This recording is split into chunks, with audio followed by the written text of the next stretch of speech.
have been going from man to man and bed to bed, looking for something to satisfy the internal thirst of your soul, but these relationships are not going to do it. And this is where I can totally relate to this woman, because I too, with my anxious attachment style self, have looked to the opposite sex to satisfy and quench the internal longing of my soul to be loved and to be loved well. But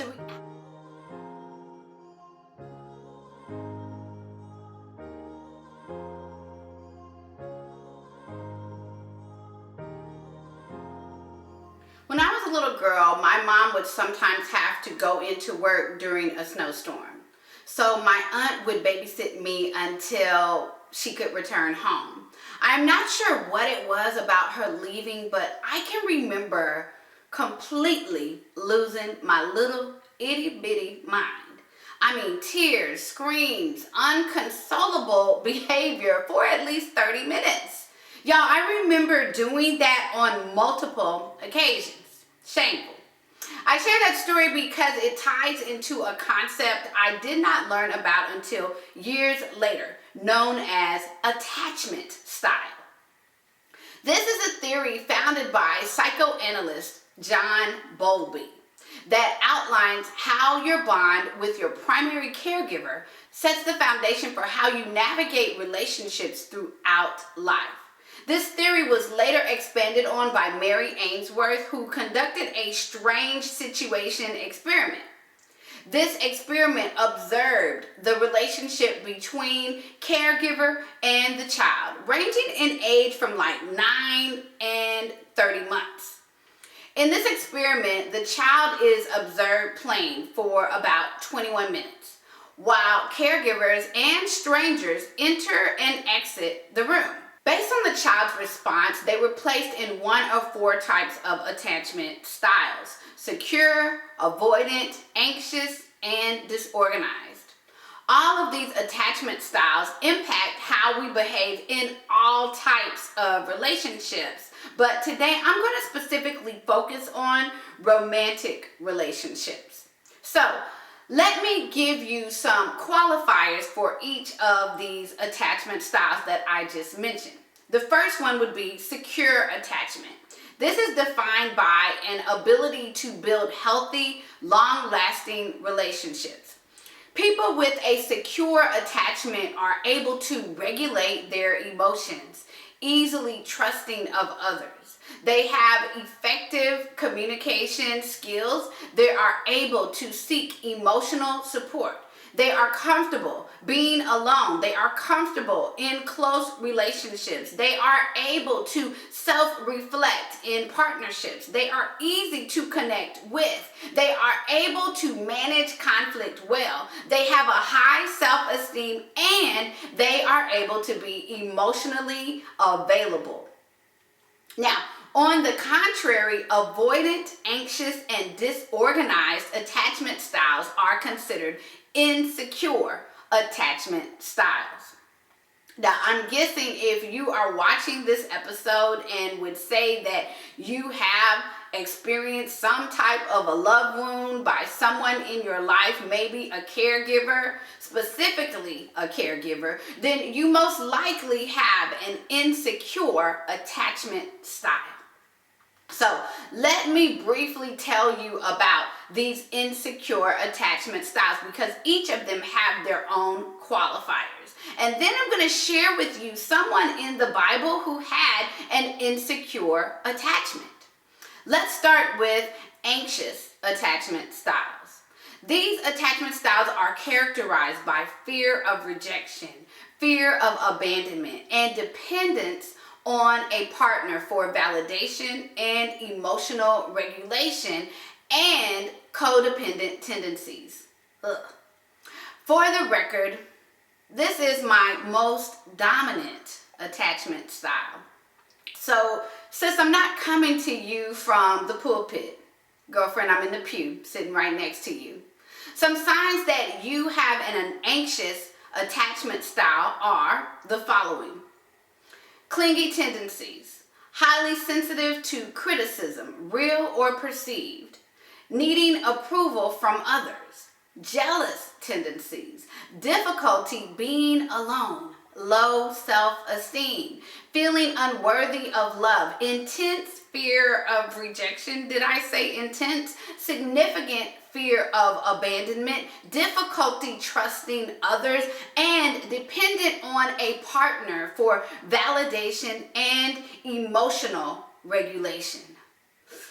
Whew. A disorganized attachment is defined as having extremely inconsistent behavior and difficulty trusting others. Some signs that you have a disorganized attachment style are fear of rejection, inability to regulate emotions, contradictory behaviors, high levels of anxiety, difficulty trusting others, and signs of both avoidant and anxious attachment styles. And for the last attachment style, avoidant attachment styles. These are characterized by failure to build long-term relationships with others due to an inability to engage in physical and emotional intimacy. Some signs that you have an avoidant attachment style are you persistently avoid emotional or physical intimacy. You feel a strong sense of independence and are uncomfortable expressing your feelings. You are dismissive of others. You have a hard time trusting people. You feel threatened by anyone who tries to get close to you. You spend more time alone than interacting with others. You believe that you don't need other people in your life, and you have commitment issues. Woo, child. We made it. That was a whole lot. Let's all just breathe for a minute because that was pretty heavy. And please know that I'm being light because the article that I got this information from shared a whole lot more. I'm not even telling you how these different attachment styles look inside of a relationship. Now, if you are feeling a little bit beat up because you have discovered that you have one or more of or three insecure attachment styles, I want to tell you about a woman that I discovered in the Bible who could totally relate. This woman does not have a name. She is known as the woman at the well, and her story is found in John chapter 4, verses 1 through 42. Now, Jesus leaves Judea to head to Galilee, but the scriptures say he had to go to Samaria. But y'all, when you look at a map, it does not make good geographical sense, even using Waze, to veer off the beaten path to go to Samaria. It's out of the way and unnecessary. I believe Jesus made a point of going there because he knew that this unnamed woman would be at the well. So she arrives late in the afternoon at a time when she knew other women would not be there, probably because she had a shameful past and present, might I add. Who wants to go to the party when you know that the town gossips may be gossiping about you? So when Jesus arrives at the well, he asks this unnamed woman for a drink. The other thing that is important to note is that Samaritans were detestable to Jews. Jews had no dealings with the Samaritans. Because of this reality, the woman, after she's questioned by Jesus, she says, how is it that you, being a Jew, are going to ask me for a drink from a Samaritan woman? Jesus responds, if you knew the gift of God and who it is who says to you, give me a drink, you would have asked him, and he would have given you living water. The woman eventually inquires about this living water that Jesus is talking about. And this is where Jesus places her insecure attachment style on full display.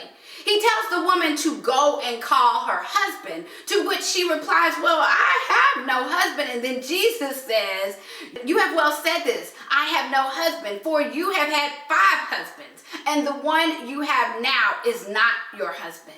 In that you spoke truly. He calls her about her numerous relationships. Not to shame her, I don't think, but to say you have been going from man to man and bed to bed, looking for something to satisfy the internal thirst of your soul. But these relationships are not going to do it. And this is where I can totally relate to this woman, because I too, with my anxious attachment style self, have looked to the opposite sex to satisfy and quench the internal longing of my soul to be loved and to be loved well. But the reality is, men, even really great ones, are flawed and broken, and they may have an insecure attachment style too. So our quest to get our love wounds healed by them is a futile one. But I love that Jesus doesn't ignore this woman or shame her or dismiss her. Y'all, he loves her. He shows her a better way. He offers her a secure attachment, just like he does for you and I.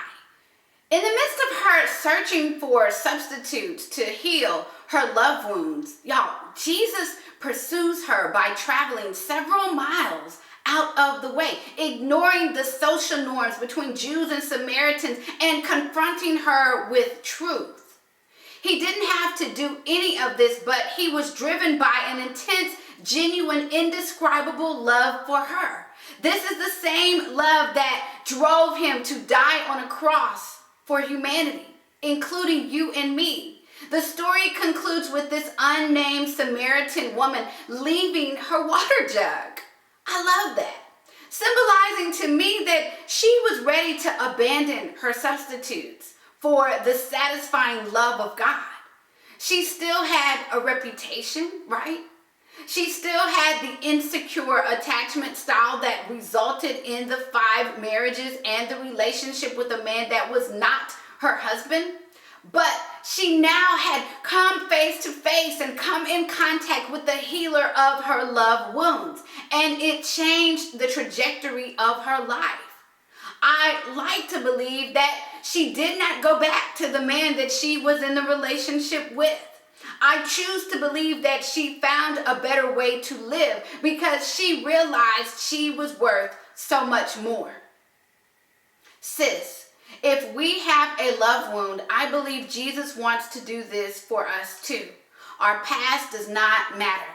If we have found ourselves in physical and emotional relationships attempting to heal love wounds in our own flesh and our own strength that we incurred from a caregiver, I believe that Jesus wants to offer us living water today. His love will not erase the wound, but it will enable us to heal and see our value and our worth. It may not be immediate. It may not be completed until we see our Savior face to face, but let me leave you with this encouragement found in Philippians 1:6. This is one of my favorite scriptures, and it says this: being confident of this, that he who began a great work in you will carry it on to completion until the day of Christ Jesus. And before I go, I want to address a specific group of women. In my book, Overcoming Father Wounds, I share a quote from author H. Norman Wright, and he says this in his book: it is from her father that a girl needs to know that she is attractive, that her conversation is interesting, and that her creativity is worthwhile. If her father applauds her mental and spiritual attributes during her formative years, she will learn not to rely solely on shallow qualities like sex appeal to attract men. Affirmation from her father in proper doses will convince her that she is an important person and not a sex object. You may be watching this and realize that because of a love wound or your attachment style that you have stayed in a sexual relationship with a man who is not your husband. You may be saying that you do not know how to end this relationship. I am not condemning you. Since if that is the case, a friend of mine, Christina Patterson, recently did a video on soul ties that I think will be a tremendous encouragement and benefit to you with practical ways to heal. I'm going to share the link to that video in the description section of this YouTube video. And also, as an additional encouragement, I have a free MP3 download for you entitled 50 Affirmations About Who You Are. You can listen to it wherever you go. Simply click the link in the description section of this YouTube video. Finally, I want to invite you to join me next week for the conclusion of the Winning Wounded series. Be blessed.